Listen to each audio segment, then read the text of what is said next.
ಎಷ್ಟು ಸೀನ್ಸ್ನಲ್ಲಿ ನನಗೆ ವಿಸಿಲ್ ಹೊಡಿಬೇಕು ಅಂತ ಅನಿಸ್ತಾ ಇತ್ತು. ಬಟ್ ನನಗೆ ವಿಸಿಲ್ ಹೊಡಿಯೋಕ್ಕೆ ಬರಲ್ಲ. ಸೊ ಅದೇ ಅಂದ್ಕೊಂಡೆ ನೆಕ್ಸ್ಟ್ ಟೈಮ್ ಏನಾದರೂ ಇಂಥ ಒಂದು ಮಾಸ್ ಸಿನಿಮಾಗೆ ಬರಬೇಕಂತಂದರೆ ವಿಸಿಲ್ ಹೊಡಿಯೋದು ಕಲ್ತ್ಕೊಂಬರ್ಬೇಕಂತ. ಬಿಕಾಸ್ ಅಷ್ಟು ಅಮೇಝಿಂಗ್ ಆಗಿತ್ತು. ನನಗೆ ತರುಣ್ ಅವ್ರು ಇಂಥದ್ದೊಂದು ಸ್ಕ್ರಿಪ್ಟ್ ಇಂಥದ್ದೊಂದು ವೇ ಆಫ್ ಸ್ಟೈಲ್ನಲ್ಲಿ ಪ್ರೆಸೆಂಟ್ ಮಾಡ್ತಾರೆ ಅಂತ ಯಾವತ್ತೂ ಅಂದ್ಕೊಂಡಿರಲಿಲ್ಲ. ಹೇಳ್ತಾನೆ amazing job, I am very proud of you ಅಂತ ಹೇಳಬೇಕು. ಎಲ್ಲರೂ ಅಂದರೆ ಲೈಕ್ ದರ್ಶನ್ ಸರ್ ಆಗಿರ್ಬೋದು, ಎಷ್ಟು ಸೀನ್ಸ್ನಲ್ಲಿ ಎಮೋಷ್ನಲ್ ಆಗಿರೋವಂಥ ಸೀನ್ಸ್ನಲ್ಲಿ ನಾನು ಹತ್ತಿದ್ದೀನಿ. ಎಲ್ಲ ಹೆಣ್ಮಕ್ಳಿಗೂ ಒಂಥರ ಟಚ್ ಆಗುವಂಥ ಒಂದು ಸಾಂಗ್ ಇರ್ಬೋದು. ಮನಸ್ಸು ಹೇಗೆ ಬಂತು ಬಿಟ್ಟು ಹೋಗೋಕ್ಕೆ ಅಂತ ಹಳೇದೊಂದು ಸಾಂಗ್ ನನಗೆ ತುಂಬ ಇಷ್ಟ, ಅಂಬರೀಷ್ ಅಂಕಲ್ ಅವ್ರದ್ದು.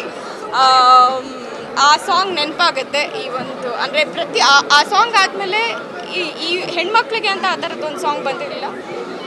ಹಾರ್ಟ್ಫುಲಿ ದರ್ಶನ್ ಸರ್ಗಾಗಿರ್ಬೋದು, ಪ್ರತಿಯೊಬ್ಬರಿಗೂ ಈ ಟೀಮಲ್ಲಿ ಕೆಲಸ ಮಾಡಿರೋದು ಮಾಸ್ತಿ ಸರ್ ಆಗಿರ್ಬೋದು, ಅಥವಾ ಚಡೇಶ್ವರ್ ಆಗಿರ್ಬೋದು, ಹರಿ ಸರ್ ಆಗಿರ್ಬೋದು, ಆ್ಯಂಡ್ ಸುಧಾಕರ್ ಸರ್, ಪ್ರತಿಯೊಬ್ಬರಿಗೂ ಮೈ ಹಾರ್ಟ್ ಫೆಲ್ಟ್ ಥ್ಯಾಂಕ್ಸ್. ಇಷ್ಟು ಖುಷಿ, ಇಷ್ಟು ಸ್ಯಾಟಿಸ್ಫ್ಯಾಕ್ಷನ್ ಐ ಥಿಂಕ್ ಕಾಂತಾರ ಆದಮೇಲೆ ಈ ಪಿಕ್ಚರ್ ನನಗೆ ಕೊಟ್ಟಿದೆ. And I am really proud of this whole team ಅಂತ ಹೇಳೋಕ್ಕೆ ಇಷ್ಟಪಡ್ತೀನಿ. Proud of you. ಹಾಯ್, ಎಲ್ರಿಗೂ ನಮಸ್ಕಾರ. ಮೊದಲನೇದಾಗಿ ಎಲ್ರಿಗೂ ಹೊಸ ವರ್ಷದ ಹಾರ್ದಿಕ ಶುಭಾಶಯಗಳು. ಐ ಥಿಂಕ್ ಕಾಟೇರ ಸಿನಿಮಾ ನಮ್ಮ ಕನ್ನಡ ಇಂಡಸ್ಟ್ರಿಗೆ 2024ನ ತುಂಬ ಸ್ಪೆಷಲ್ ಮಾಡಿದೆ, ಒಂದು ಒಳ್ಳೆ ಶುಭಾರಂಭ ಕೊಟ್ಟಿದೆ. ಸೊ ಇಡೀ ತಂಡಕ್ಕೆ ನಾನು ಮೊದಲನೇದಾಗಿ ಕಂಗ್ರ್ಯಾಚುಲೇಷನ್ಸ್ ಹೇಳೋಕ್ಕೆ ಇಷ್ಟಪಡ್ತೀನಿ. ಆ್ಯಂಡ್ ಪ್ರತಿಯೊಂದು ಆರ್ಟಿಸ್ಟ್ ಬಗ್ಗೆನೂ ಹೇಳಬೇಕಂತ ಇಷ್ಟ, ಬಟ್ ನಾನು ತುಂಬ ಚಿಕ್ಕವಳು, ಅದಕ್ಕೆ ನಾನು I will tell over all. ನನಗೆ ತುಂಬಾ ಸೆಂಟಿಮೆಂಟಲ್ ಆಗಿತ್ತು ಆ್ಯಂಡ್ ತುಂಬ ಕ್ಯೂಟ್ ಆಗಿತ್ತು. ಎಸ್ಪೆಷಲಿ ಆರಾಧನಾ ಮತ್ತು ದರ್ಶನ್ ಸರ್ ಕೆಮಿಸ್ಟ್ರಿ ತುಂಬ ಮುದ್ದಾಗಿತ್ತು.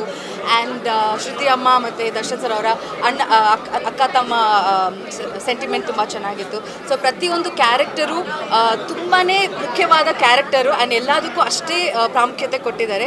Tarun sir, congratulations, big congratulations to you. And Sudhakar sir, ಈ ಸಿನಿಮಾದ DOP ಆಗಿರ್ಬೋದು, ಪ್ರತಿಯೊಬ್ಬರಿಗೂ ನಾನು ಕಂಗ್ರ್ಯಾಚುಲೇಷನ್ಸ್ ಹೇಳೋಕ್ಕೆ ಇಷ್ಟಪಡ್ತೀನಿ.